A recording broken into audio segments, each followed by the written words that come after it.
Seminar के सरप्रस्त मुनाज़िर अहले सुन्नत फ़क़ीहुन नफ्स उस्ताज़ुल उलमा हज़रत अल्लामा मौलाना मुफ्ती मोतीउर रहमान साहब ये मौजूद हैं, जिन्हें भी ये बात पेश किया गया। हज़रत की बारगाह में अर्ज़ है कि हज़रत अपने कीमती तासरा से नवाजें। हाँ बिल्कुल ठीक है।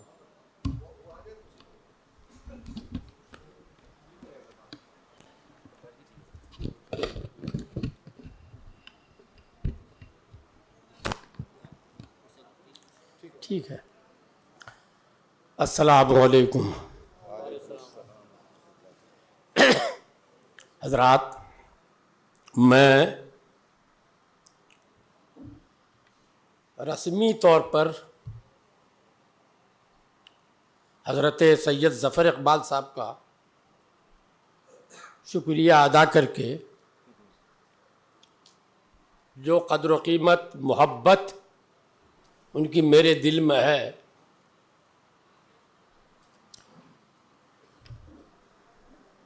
इसकी तौहीन करना नहीं चाहता।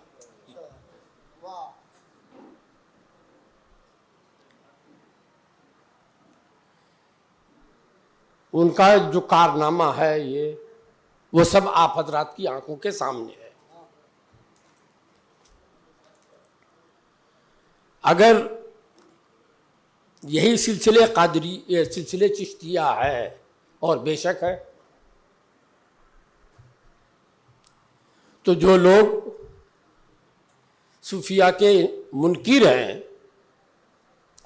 और ख़ास तौर पर कव्वाली को लेकर सिलसिले चिश्तिया की मुखालफत करते हैं, उन्हें लाके ये उर्स दिखाया जाए। कव्वाली का ये लफ्ज़ हज़रत सैयद साहब की ज़बान पर भी आया था।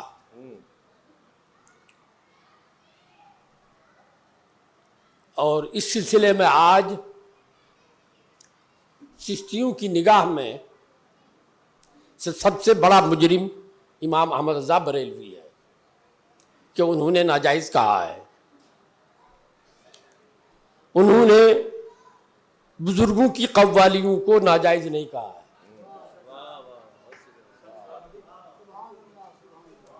और बुजुर्गों की कव्वाली बिल मज़ामीर को भी नाजायज़ नहीं कहा है।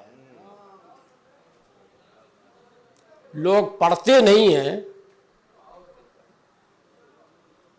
एक हर्फ कहीं देख लेते हैं, उसी को लेके उड़ जाते हैं। इस सिलसिले में इमाम गज़ाली ने एक वाक़या लिखा है जिसे हम सब लोग शायद पूरे हिंदुस्तान में लतीफ़े के तौर पर बयान किया जाता है। मैंने भी बचपने से सुन रखा था, वो लतीफ़ा समझ रहा था। जब उनकी किताब मेरे सामने आई तो मेरी आंखें खुली। उन्होंने लिखा है कि किसी गांव में ज्यादातर अंधे रहते थे। दिन में जो आंखियारे थे वो कारोबार में चले जाते थे, अंधे बेचारे घर में रहते थे। तो शोर मचा के हाथी आया, हाथी आया। वो सब हाथी देखने के लिए टूट पड़े। तो थे तो सब अंधे, हाथी कैसे देखे? टटोल के देखना शुरू किया। किसी का हाथ पाँव पे पड़ा, किसी का हाथ कान पे पड़ा, किसी का हाथ सूंड पे पड़ा। वहां से लौट के आए, रात को अखियारे भी आ गए, कारोबारी अंजाम देकर। तो गुफ्तगू होने लगी कि आज हम लोगों ने हाथी देखा। अच्छा बताओ तो कैसा है हाथी? तो जिसने सूंड देखा था उसने कहा बहुत मोटा सा रस्सा था।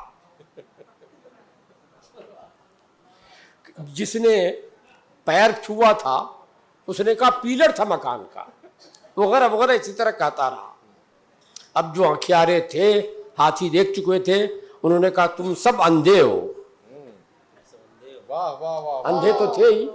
कहा तुम सब अंधे हो, न वो पीलर है, न मोटा रस्सा है, न वगैरह वगैरह। वो उन सब का मजमुआ है। हाथी उन सब का मजमुआ है। फरमाते हैं इसी तरह से आजकल के मौलवी लोग हैं।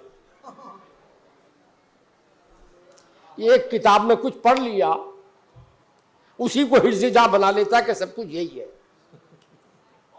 जब तक सब कुछ न पढ़ ले, किसी के बारे में कुछ नहीं कहा जा सकता है कि वो क्या है। तो इमाम अहमद रजा न तो कव्वाली के मुनकिर हैं बुजुर्गों के, न उनकी बिलमज़ामीर कव्वाली की मुखालिफत की है। उन्होंने उसको जायज़ करार दिया है। मगर सबसे ज्यादा आजकल निशाने पे वही हैं। कव्वाली का मसला मज़ामीर के साथ ये मुज्तहद फी मसला है। इस्तिलाह में मुज्तहद फी हमारे उलमा जानते हैं। मुज्तहद फी बाज़ आइम्मा ने इसे जायज़ करार दिया है, बाज़ ने नाजायज़ करार दिया है, चूंकि हदीसें दोनों तरह की मिलती हैं इन हदीसों की बुनियाद पर। और मुज्तहद फी मसला जैसे इमाम शाफई का एक मजहब है, उसके बरखिलाफ इमाम अबू हनीफा का है। हालात और ज़रूरत पेश आ जाएं तो अपना मसलक छोड़कर दूसरे के मसलक पर अमल किया जा सकता है। हजरत ख्वाजा गरीब नवाज जिस जमाने में तशरीफ लाए थे, उस जमाने को रखिए माहौल, और माहौल को पेश नजर रखिए। क्या कोई उस वक्त इस दावत पर आ सकता था कि आओ कलमा पढ़ लो? क्यों आता करीब? उस वक्त तो माहौल था नाच गान का, और दीनी मजहब, वो दीनी माहौल था। वो सारंगी या जो भी उस जमाने में साज रहा हो, ढोल का, वो था। तो उनको करीब करने के लिए इस मुज्तहद फी मसले में, बावजूद है कि ख्वाजा गरीब नवाज हनफी थे वो, मगर इसके बावजूद उन्होंने उसका सहारा लिया कव्वाली का, ताकि लोग करीब आए। और जब करीब आ जाएंगे तो वही आपके लफ्जों में आए और फंसे। इस तरह से कव्वाली उन्होंने की। आज जो कव्वालियां आमतौर पर मुरव्वज हैं, क्या कोई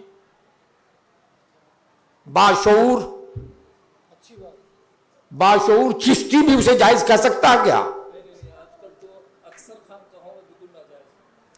अब देखिए,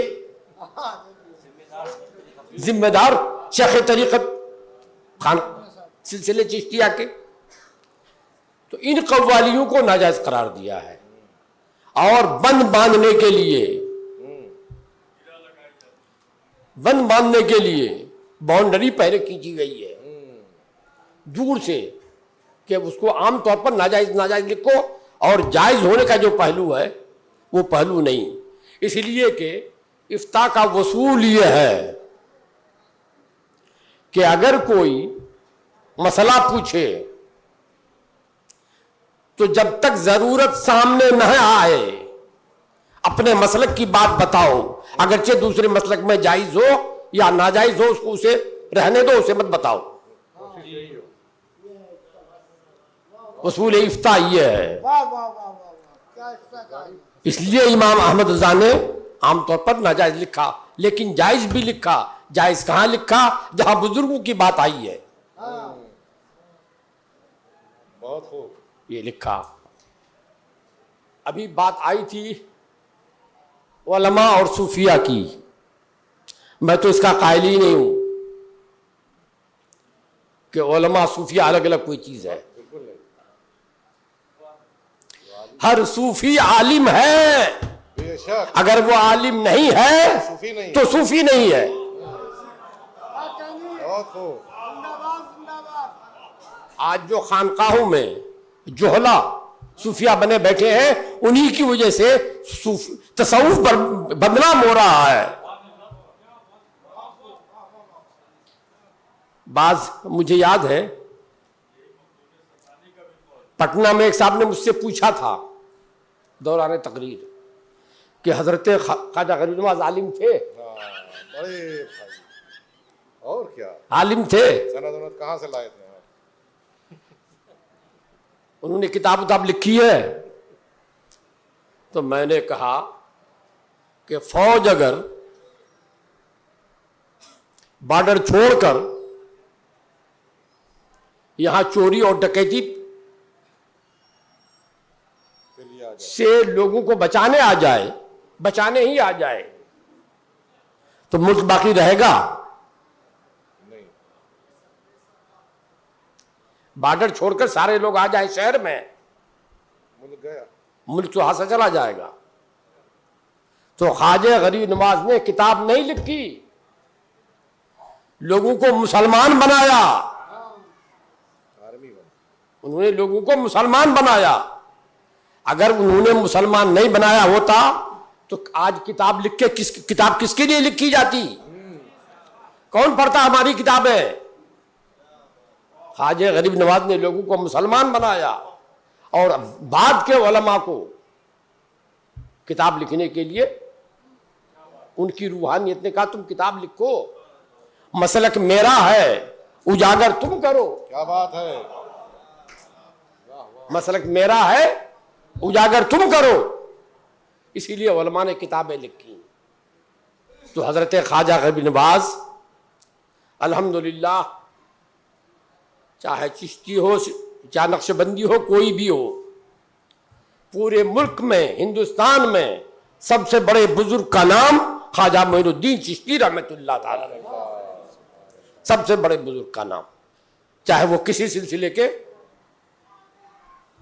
हो रहे हों। हजरत ख्वाजा गरीब नवाज सबसे बड़े बुजुर्ग।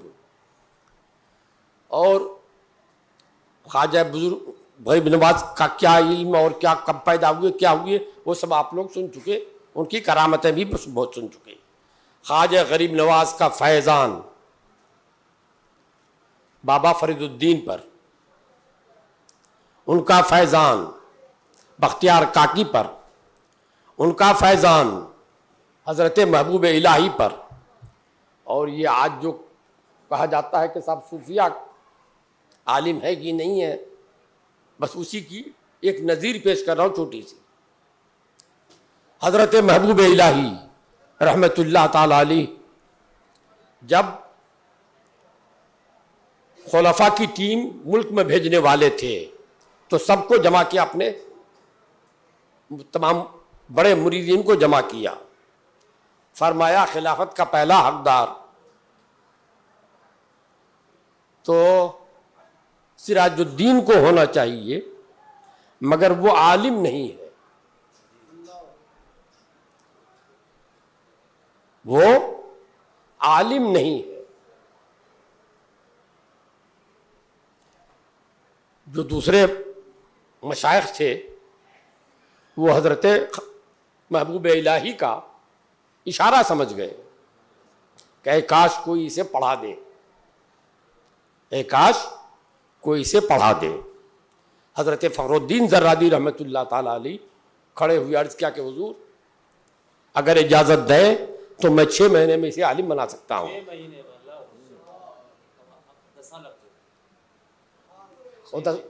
10 साल लग गए। 10 साल में भी हम कितने बड़े आलिम हैं खूब जानते हैं। 6 महीने के बाद फरमाते हैं हजरत महबूब इलाही, ये हजरत शेख अब्दुल हक मुहद्दिस देहलवी के उस जमाने में दिल्ली में उनसे बड़ा कोई आलिम नहीं हुआ। 6 महीने में वो इस लायक हुए। उन्होंने दरस निजामिया में पढ़ी जाने वाली किताब पंजगन और हिदायतुन्नौ लिखी। पूरा बर्रे सगीर जो हिदायतुन्नौ और पंजगन पढ़ के आलिम बनता है उनका ममनून एहसान है। बेशक। जब उनको खिलाफत मिली और उनको फरमाया गया कि बंगाल जाओ तो उन्होंने अर्ज किया कि हुजूर वहां तो एक बड़ा ही बहुत बड़ा डाकू है,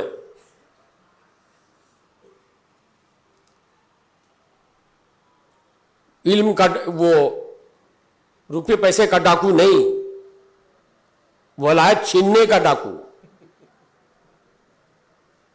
हजरत सैयदना अलाउल हक पन्नवी रहमतुल्लाह ताला अलैह अगरचे रस्मी तौर पर मुरीद नहीं हुए थे, किसी के खलीफा भी नहीं थे, मुरीद नहीं हुए तो खलीफा कहां से होते। अपनी मेहनत से, मशक्कत से इस मकाम पर पहुंच गए थे कि उनको तसर्रुफ हासिल हो गया था और कल्ब भी मुजल्ला हो गया था। जिनको जो उधर से गुजरता अगर मशाइख के लिबास में गुजरता तो उनकी मशक्कियत छीन लेते थे। तो हजरत महबूब इलाही ने फरमाया, तुम नहीं जा रहे हो, मैं भेज रहा हूं, मैं भेज रहा हूं, तुम जाओ, अल्लाह चाहेगा वो तुम्हारा ताबे फरमाबरदार होगा। आए बहरहाल इस तरह से वो मुरीद हुए और पंडवा शरीफ से ख्वाजा गरीब नवाज का फैजान